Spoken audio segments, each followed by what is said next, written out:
Hey, what's happening everybody? This is Tarafdar back with a brand new video. Today, let's talk about some of the paradoxes that a lot of people are kind of undergoing because of the current situation with the credit landscape. One of the biggest topics that I've come across when our discussions were happening with not only the live stream, but also independently of the live stream with individuals who are undergoing some financial challenges with their personal credit is the topic of personal trade lines. These primary trade lines, these non-essential primary trade lines, and quite frankly, some of the other types of trade lines, including authorized users and stuff like that.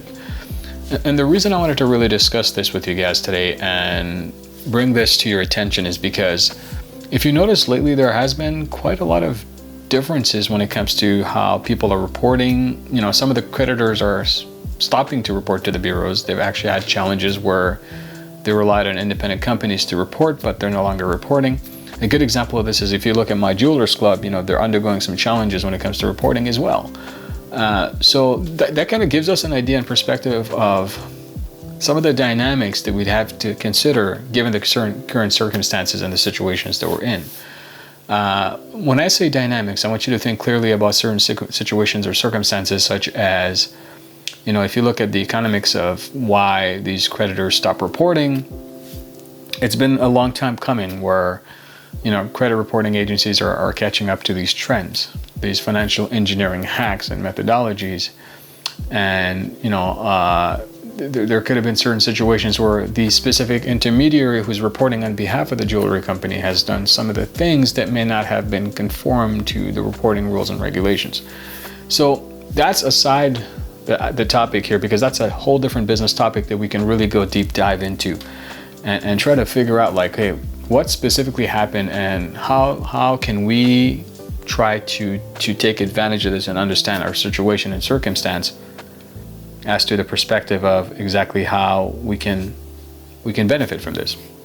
The goal here, guys, is what I'm trying to tell you is the reason why these non-essential primary trade lines are going to soon start to have challenges when it's reporting is when their product is not designed to really offer something of value, but it's just there for the sake of financial engineering. So the equation of how to tell if a trade line vendor is going to stay in business to which type of trade line vendors potentially may not stay in business, or who's actually going to, you know, get removed from the credit reporting agency and the right to report. Those are some of the specifics that I want you guys to familiarize yourself with.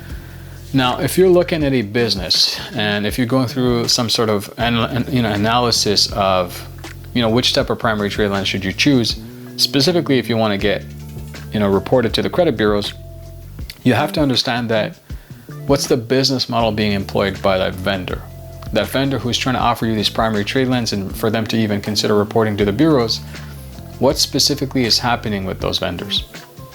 And the reason I tell you this is because if you don't look at it that way, and if you don't take the time to understand the type of businesses they're in, or what kind of products or services they offer, and you just simply look at them as a means to, hey, I want to get reported to the credit bureaus, so I want to work with this vendor because I feel that, you know, they're going to report to the bureaus and I'm going to have some sort of primary trade line and I should be good to go. And you cannot think like that. That's just not the way to consider, you know, a way to build credit. Now, obviously, for those who took advantage of these non-essential primaries in the past and have built up their credit by now, even if they were to, you know, fall off, or if these creditors were somehow to disappear and not report anymore, well, you still have the benefit in which, okay, well, you've established that personal credit in the past using those non-essential primaries, and now even if they were to fall off or they no longer report, you're still in some capacity protected, because those elements of non-essential primaries, and if you follow my foundation stacking rule with primary trade lines, which is a video that I created not too long ago, in which you can actually, you know, check in the description of this video, and I'll actually leave it in the comment section as well. It's easier for you guys to find. But I discuss quite efficiently on how to stack those foundations with your creditors and have bankable relationships built over time. And one of the golden rules that I always describe is how to work with primary essential creditors, which you can use universally in all the different types of formats of when you're swiping credit cards, whether it be store, online, regular day-to-day use, rather than it being tied to a specific store for a specific purpose, which then becomes a non-essential primary. During that method, I tell you, for every one non-essential that you have, you should consider building 2 primary essential ones. So hopefully by that time, you've established that credit, and in the past, you've taken the opportunity to work on your personal credit, fix the negative items, get them gone, and start establishing these non-essentials while they were still reporting, and establishing essentials as well as you had those non-essentials, boosting your score to get you approved with those essentials. By that time, in this position, even if those non-essentials were to fall off, your essentials have a lot more weight. Your personal credit payment history has a lot more weight. Your utilization has a lot more weight. The basis of what I'm trying to tell you guys is we were so dependent, this paradox of personal credit, we were so dependent on working with these independent, non-essential primary trade lines that we forgot to look at the bigger picture. We forgot to concentrate on what really matters for us, on how to develop and establish strong credit presence internally with the affairs of our personal budget and with the affairs of bankable relationships that we would have established over time, given the intent to have solid credit by now. The other problem that I saw a lot of people discuss is, hey, I have all these extra credit cards and I'm getting them shut down for absolutely no reason whatsoever, right? That's outside of the primary trade line topic. Given the situation, if you look at primary trade lines and how they're falling off, it's not far off or too overreaching to say that you're going to have credit accounts shut down if you're not using them. Yeah, right? If the merits of that credit card were open to help you get some rewards or help you in some capacity with cash back or in some capacity with certain alternative avenues to leverage that personal credit card to get you to a position of some sort of points that you can accumulate over time, if that credit card is not being utilized for the specifics of that program and there's no balance being carried, or there's no incentive for the creditor to continue extending to you credit while as you're not even using that credit card, then obviously they have the right to close that account down.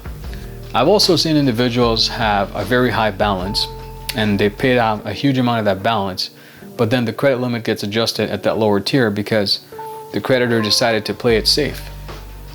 That's a risk mitigation. That's active risk mitigation.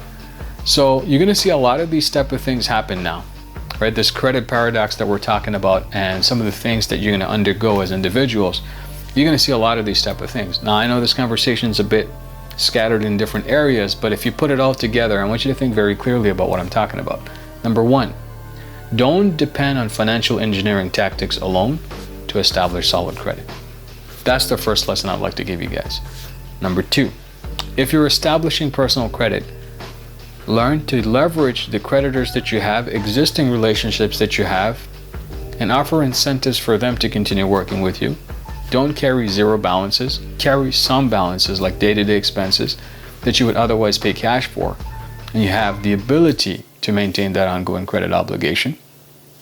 And the point number three would be, if you haven't had the chance to build up non-essential primaries in the past because you had personal credit challenges, then focus on the long-term game and mission. There is no real shortcut to personal credit and developing solid personal credit profiles. Nothing comes easy, especially with personal credit. It's almost like you trying to work with investors, right? Let me give you a perspective because I come from a capital raising background, being an investment banker above all, and that's my primary main business. When you're starting off and you have no specific brand about you, right? They don't know who you are. They don't know what kind of company you come from, what you carry with yourself in terms of aptitude, what kind of pedigree you carry or you have, or your intelligence level.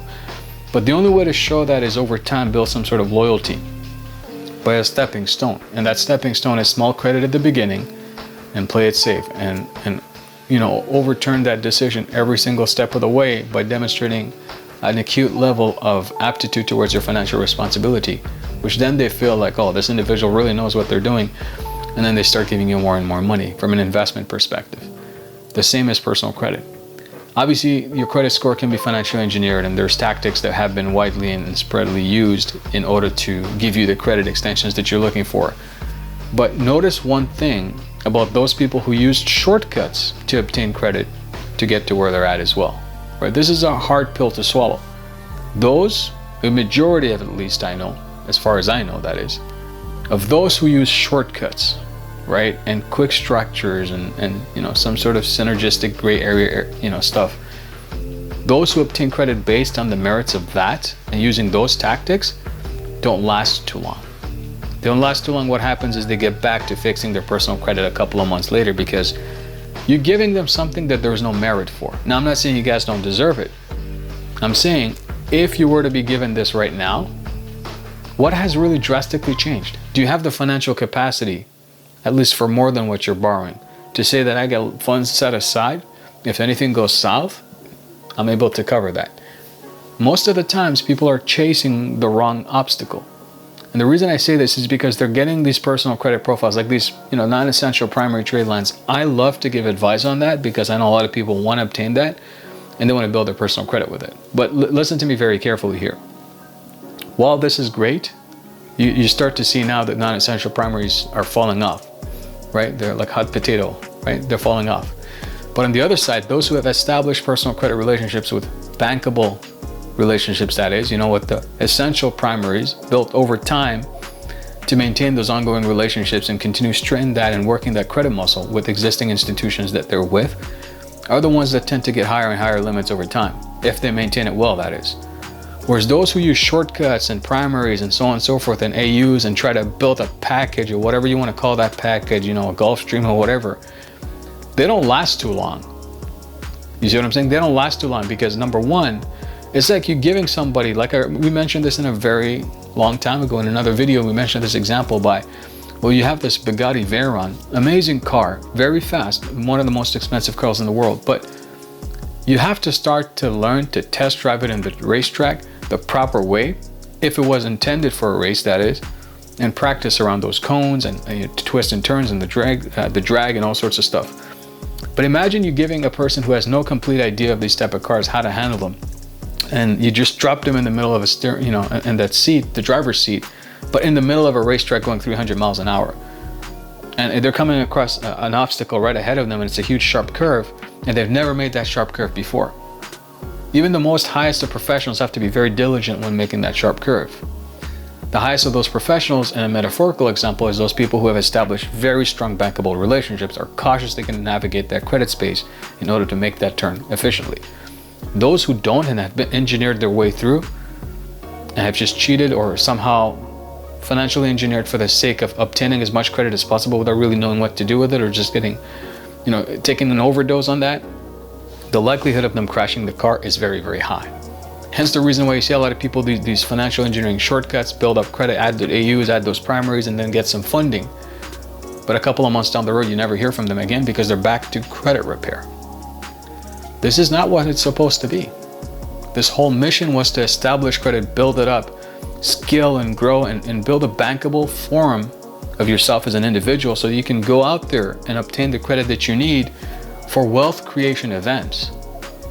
Right? And we're going to talk about wealth creation events in an entire new video that's coming up, by the way. But that's what the intention is for. These wealth creation events, that's the necessity that we need to chase. Right? Not shortcuts that we know for a fact that you're wasting so much time getting these shortcuts, but you're not even prepared to take that sharp turn yet. You don't have the financial capability, the wherewithal, the knowledge, the attitude to handle that, the experience to handle that. Yet you're going to do that, but you're going to run back to square one or fall back to square one because you were unprepared from the beginning. It's just the shortcut was too enticing. People's sales pitches were too good, and you just ran for it.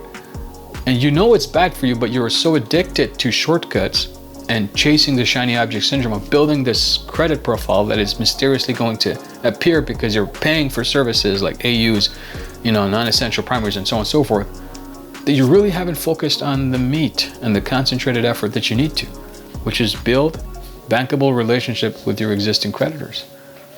By all means, that's the most essential piece to establishing long-lasting credit in the first place. So if you haven't put your energy and concentration to the right stuff, then no amount of shortcuts or trying to financially engineer a credit profile and getting a lot of money is ever going to make you wealthy, because this is almost a parasitical incident where the debt that you're going to carry is going to crush you. And yeah, sure, you're going to have a bunch of charge-off in your account, you're going to try to do credit repair, but you have to keep in mind something very critical here that nobody really talks about. And forget the credit reports. That's just a retail level report that's provided just to demonstrate something to you guys, to show, hey, this is what we got, and here's how the risk is on a client. But the institutional side, they have internal reports that they can look at, interconnected between banks that have a risk score of a potential client that far outweighs the traditional credit reports that we consumers believe is the goal or end all be all to situations of finance. You have to look up and beyond that. So no matter how many bridges you burn or get charged off and try to get rid of that from your credit reports, over time you have so much skeletons in the back that you buried that it just becomes unreasonable for you to even borrow anymore. And by the way, banks are getting more intelligent in that capacity. They're using artificial intelligence, internal databases that you and I can't even touch. So what specifically are you doing that's different from what you got here, which is always burning bridges, build up credit, financial engineer, get some money, don't know how to pay your minimum payments, don't have the capacity to do so, seek out a credit repair company, clean up the mess, churn and burn, go to burn other bridges. Repeat, rinse, continue doing this garbage move that doesn't get you anywhere. You got to start thinking bigger, my friends. The goal is a lot more lucrative if you think bigger. Use credit as an instrument to create wealth events, liquidation events in the future. That's the aim that you should aspire to go for.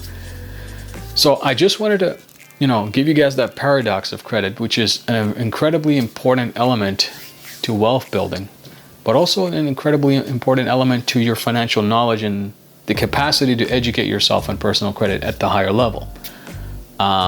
If you're stuck at the stage one, which is always like, hey, I need to fix my credit, I need to get primaries, I need to get AUs, I need to go for funding.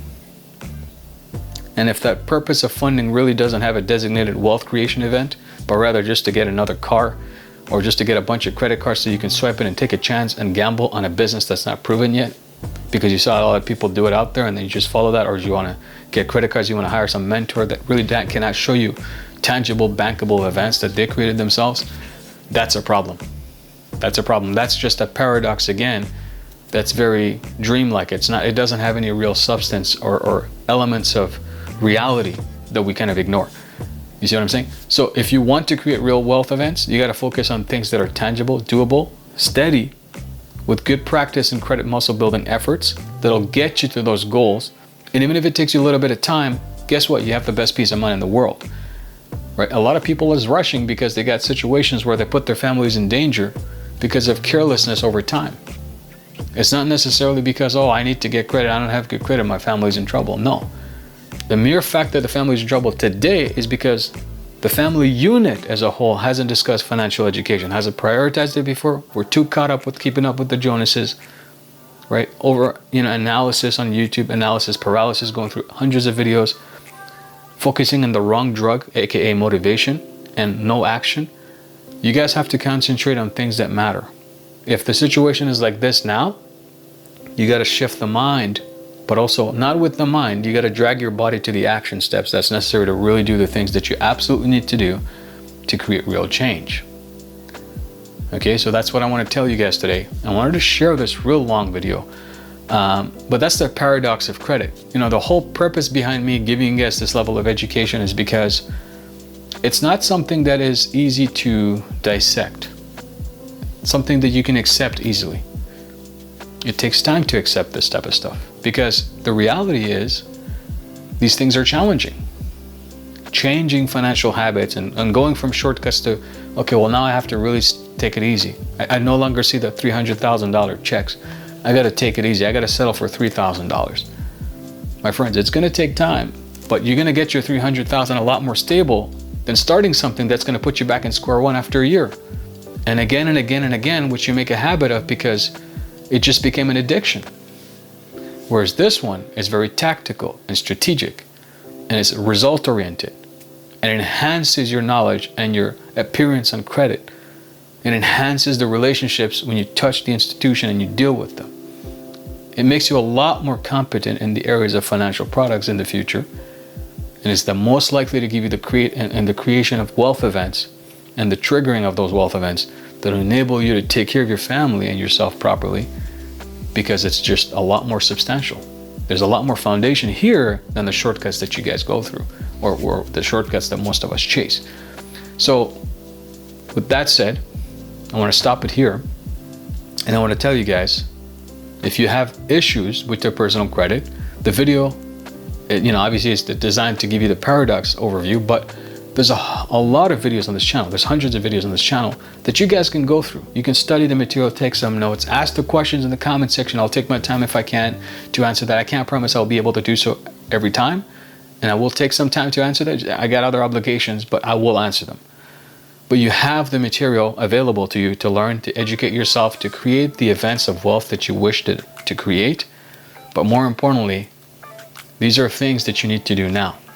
Don't wait for another primary trade line to stop reporting because the credit bureau's caught on. And now you have nowhere to run to financially engineer. You see what I'm saying?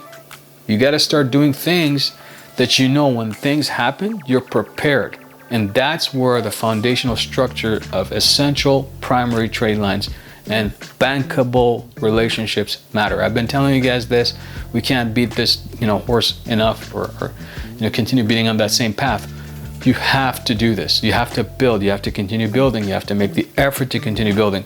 That's what's going to make a huge difference for you guys. So I just wanted to finish up with that. I hope this lengthy video gave you guys perspective on the whole credit paradox, why it's important to think differently. See, a lot of us don't take the time to think differently.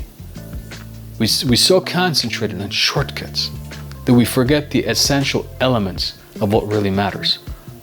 So this video is an eye-opening experience for you, heart to heart from me to you, to give you guys the real meat of the bone and the content that you really need to concentrate on to overturn those negative attitudes and habit about personal credit and wealth. Okay, so with that said, I hope you guys enjoyed the video. If you did, don't forget to destroy that thumbs up button. Leave a comment below on the topic we discovered today and we had a discussion about together. Leave a comment or question specifically in relation to the incidents that are happening around this personal credit situation. And then I'll definitely try my best to reply to you guys. If you want to level up your credit education, you have the Ultimate Personal Credit Mastery 3.0 that's out. I always encourage you guys to take that. It's one of the highest level courses on personal credit, but there's also a lot of development stages of financial habit creation in that course at a high level.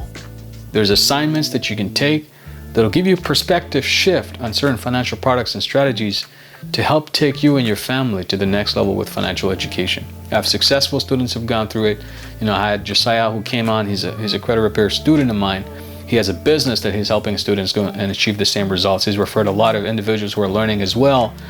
These are real things, guys. I'm not joking with you guys here. These are real things, and the course will include all this and more, plus direct access to me to give you the guidance that you need to create that successful level of financial transformation so you can stand on this side of the table for once and feel happy knowing that not only are you safe, but you got a way to procure additional credit in the future with the right strategies without going through the shortcuts and falling back to square one again and again, year by year, as time goes by with no uncertainty ahead. Well, with no certainty ahead, with a lot of uncertainty in the space, right? So again, this is definitely your guide and mentor, Ali Tarafdar. I'll catch you guys on the next one. Bye for now.